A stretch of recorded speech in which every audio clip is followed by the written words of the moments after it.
नमस्कार, आप देख रहे हैं आईपा और मैं हूं आपके साथ भारती सकलानी। आईपा यानी all India progressive politics association. ये एक ऐसा मंच है जहां पर हम बात करते हैं राजनीति को प्रगतिशील बनाने की। और इसी कड़ी में आज हमारे साथ बातचीत करने के लिए मौजूद हैं सोशल वर्कर कनक धनाई। बहुत बहुत स्वागत है आपका। Thank you. सबसे पहले आपसे मैं जानना चाहती हूँ कनक जी कि आजकल की राजनीति का तरीका जो प्रचलन में है, इससे आप कितने संतुष्ट हैं? देखिए, राजनीति पहले नीतियों की होती थी, परंतु बहुत हद तक जो एक बहुत बड़ा डेविएशन आ चुका है पॉलिटिकल फ्रेम में, बहुत ज़्यादा मुद्दों से हटकर सेंटीमेंट पे जो अब पॉलिटिकल पार्टीज, पॉलिटिकल लोग जो बात कर रहे हैं, मुझे लगता है ये बहुत ज़्यादा एक असंतोष का कारण समाज में बना हुआ है। और खासकर नई पीढ़ी के लोग, जिनका मकसद और जिनको लगता था कि एक वेंटिलेशन का काम पॉलिटिक्स करती है, सोशल वेंटिलेशन का काम, वो बड़े त्रस्त हैं इस। अच्छा, धर्म के आधार पर जो राजनीति हो रही है, इससे आप कितने संतुष्ट हैं? इसके बारे में आपका क्या कहना है? देखिए, राजनीति में धर्म होना चाहिए, परंतु धर्म की राजनीति मुझे लगता है बहुत ज्यादा मैं उस बात से सहमत नहीं हूं। जब तक राजनीति के अंदर धर्म था, न्याय था, जस्टिस था, मानवता थी, तब तक एक समाज सही दिशा की तरफ अग्रसर था, सही दिशा में वो चल रहा था।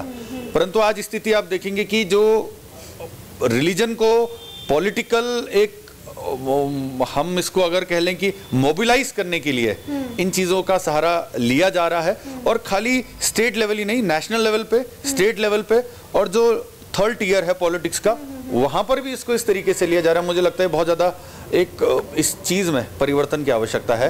अच्छा, आप एक युवा हैं और इसके बारे में मैं आपसे जानना चाहूँगी, जिस तरह से धर्म की राजनीति होती है, जातिवाद की राजनीति होती है, अगर आप एक युवा है, हम युवा हैं, तो युवा के लिए ज्यादा जरूरी रोजगार है या फिर धर्म और धर्म की राजनीति?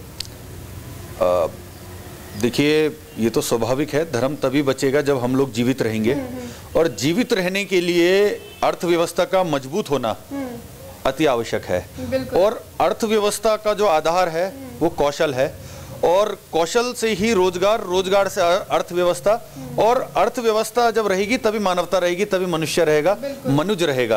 अच्छा, युवाओं की अगर बात की जाए तो जब भी युवा को मौका मिला है वो बहुत आगे बढ़ा है। हर फील्ड की बात अगर की जाए, उनके पास नई सोच होती है, लेकिन एक दुर्भाग्य है हमारा कि राजनीति में जो अमूमन जो युवा है वो ज्यादा खासा इंटरेस्ट नहीं दिखाते। कुछ युवा है जो इंटरेस्ट दिखाते हैं, उन्हें लीडरशिप का मौका नहीं दिया जाता।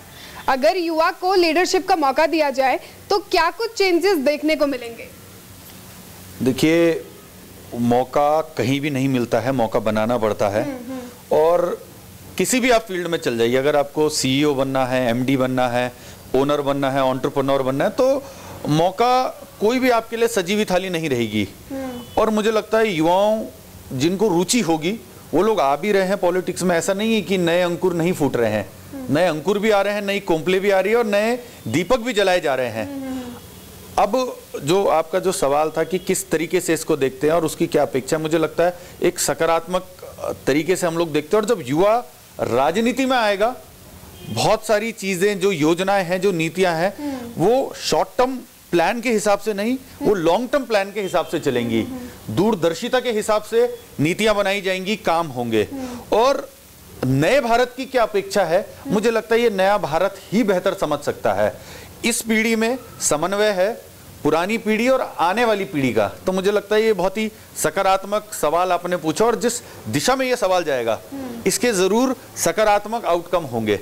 अच्छा कनक जी, जितने भी राजनीतिज्ञ हैं उनसे कई मैंने बातचीत की, तो उनका कहना है कि अगर हम युवा को लीडरशिप देते तो उनके पास एक्सपीरियंस की कमी की वजह से वो उस लेवल का काम नहीं कर सकते, तो एक लेवल 40 के बाद ही उन्हें लीडरशिप देनी चाहिए। इसमें आप कुछ कहना चाहेंगे?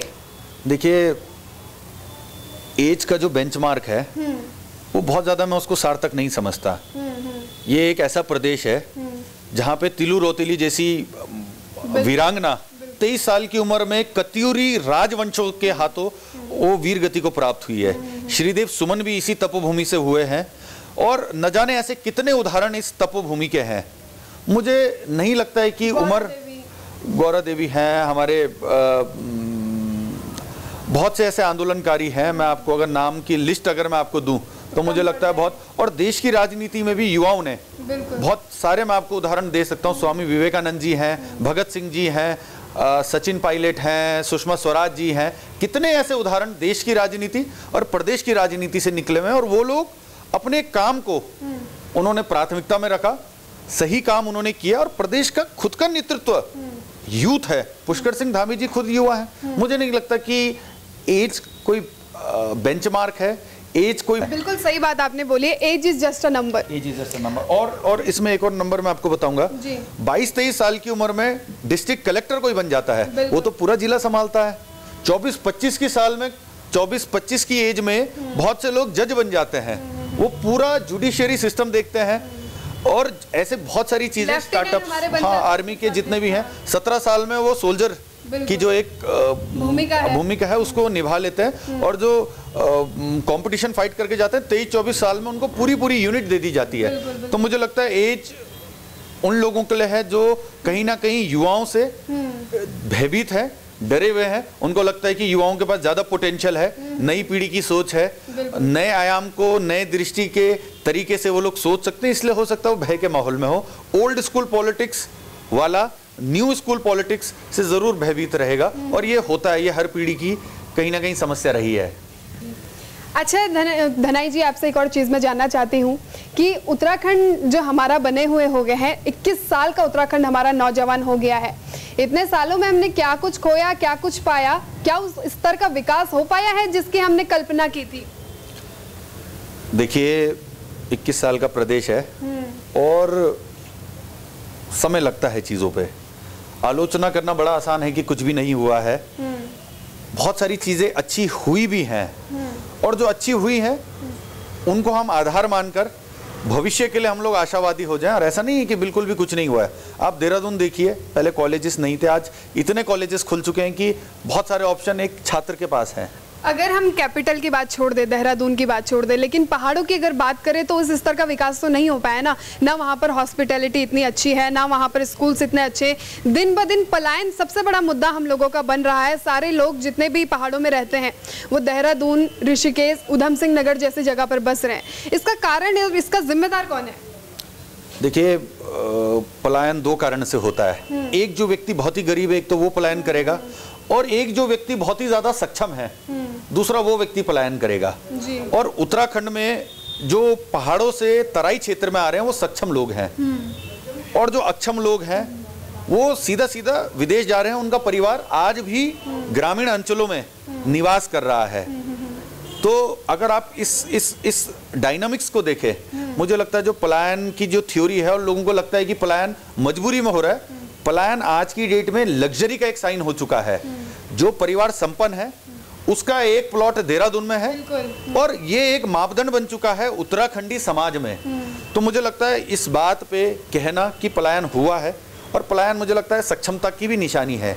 मैं इसको थोड़ा सा एक नए एंगल से देख रहा हूँ। आप हो सकता है कि पुरानी पीढ़ी इस बात को स्वीकार ना करे, परंतु जितने भी लोग आज तराई क्षेत्र में बसे हुए हैं उनका सोर्स ऑफ इनकम बड़ा है, उनकी कैपिटल बड़ी है, तब जाकर वो इतने सक्षम हुए हैं कि उनका मकान, उनका प्लॉट, उनकी कोठियां, उनके बंगले, उनकी दुकानें, उनका कारोबार तराई क्षेत्र में चल रहा है। तो मुझे लगता है एक पॉजिटिव साइन भी है। हाँ, एक नेगेटिव साइन, क्योंकि पहाड़ बंजर हो रहे हैं, पहाड़ से आबादी कम हो रही है, पहाड़ के खेत खलियान, पहाड़ की जो रौनक थी, चमक थी, धमक थी, वो कम हो रही है। वो एक चिंता का विषय है। और भू कानून के बारे में आपका क्या कहना है? भू कानून के बारे में होना चाहिए, लागू होना चाहिए, बट मुझे लगता है अभी इकोनॉमिकली हमारा प्रदेश आउटसाइड इन्वेस्टमेंट चाहता है, और अभी और ज्यादा आउटसाइड इन्वेस्टमेंट की जरूरत है इस प्रदेश को। आप जितने भी बड़े उद्योग, बड़े होटल, बड़े स्कूल देख लीजिए, वो स्थानीय लोगों के नहीं है। उस बड़े रोजगार में आप लाल तप्पड़ चले जाएं, आप हरिद्वार, बादराबाद चले जाएं, जितनी भी इंडस्ट्री है सब कॉर्पोरेट इंडस्ट्रीज हैं, बड़ी बड़ी इंडस्ट्रीज हैं।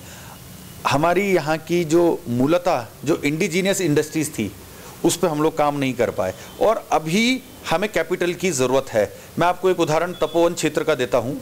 स्थानीय लोगों ने होटल बनाना तपोवन में तब शुरू करे जब अन्य राज्यों के लोगों ने यहाँ पर इन्वेस्टमेंट शुरू करा। और इसकी शुरुआत, अगर आप इस पूरे प्रकरण को, पूरी यात्रा को, तपोवन जो क्षेत्र है ऋषिकेश और नरेंद्र नगर के बीच का क्षेत्र है, इसको अगर आप स्टडी करें अगर शुरुआत अदर स्टेट से नहीं आ पाता, अगर इन्वेस्टमेंट और पूंजी अन्य राज्यों से नहीं आ पाती, तो उस एरिया को डेवलप होने में अभी 10 साल और लगते हैं। एक समन्वय की जरूरत है जिसमें आउटसाइड इन्वेस्टमेंट को हम लोग रेगुलेट करें और साथ में लोकल इंडस्ट्री और लोकल इन्वेस्टर को प्रमोट करें। अच्छा कनक, आप राजनीति को लेकर क्या समझ रखते हैं? क्योंकि 2 लाइन में आपको सुनाना चाहूंगी, हमारे युवाओं ने जो लिखी है, आजकल के जो बेरोजगार युवा हैं, इतने तो कपड़े भी नहीं बदले ठंड में जितने मुख्यमंत्री बदल गए उत्तराखंड में। बताइए। देखिए, मुख्यमंत्री बदलना एक राजनीतिक एक्टिविटी है और लोगों को इस बात से दिक्कत नहीं है कि मुख्यमंत्री बदले। प्रदेश को, युवा को इस बात से दिक्कत है कि उनके संसाधनों के ऊपर अब ज्यादा लोगों का हक है। जो चीज 10 रुपए में हो सकती थी, आज वो 11 रुपए में, 12 रुपए में, 15 रुपए में हो रही है। मुख्यमंत्री बदलना, मंत्री बदलना, क्षेत्र में विधायक बदलना, ये एक रूटीन काम हो सकता है और युवाओं को बहुत ज्यादा इस बात से सरोकार नहीं है। परंतु उन मुख्यमंत्रियों का जो संसाधन है, उनका मेंटेनेंस है, प्रदेश के युवा को इस बात की चिंता है कि वो उनकी जेब से जा रहा है, उनके हक का पैसा नेताओं की जेबों में जा रहा है, उनकी सुख सुविधाओं, उनके प्रोटोकॉल में जा रहा है। लेकिन आपके हिसाब से क्या कारण लगता है आपको, अगर एनडी तिवारी को हम छोड़ दें तो उसके अलावा जितने भी मुख्यमंत्री हमारे उत्तराखंड में बदले हैं, किसी ने भी 5 साल का कार्यकाल पूरा नहीं किया है?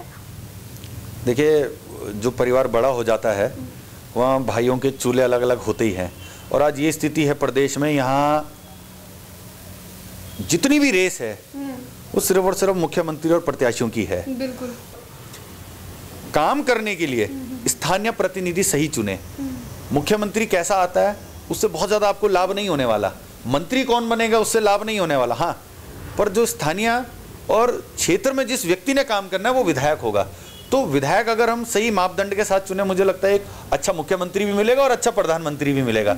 पर पहली कड़ी में ही अगर हम इन्फ्लुएंस हो जाएं, प्रभावित हो जाएं, तो वो कहीं ना कहीं हमारे पूरे फैसले को प्रभावित करेगी, हमारे जीवन को प्रभावित करेगी। अंतिम सवाल, आने वाली सरकार से क्या उम्मीद है? देखिए, आने वाली सरकार से मैं अगर एक टूक जवाब दूं तो मेरी सिर्फ यही उम्मीदें हैं, हमारे जो कॉलेज का करिकुलम है उसमें एम्प्लॉयबिलिटी लाई जाए। बिल्कुल।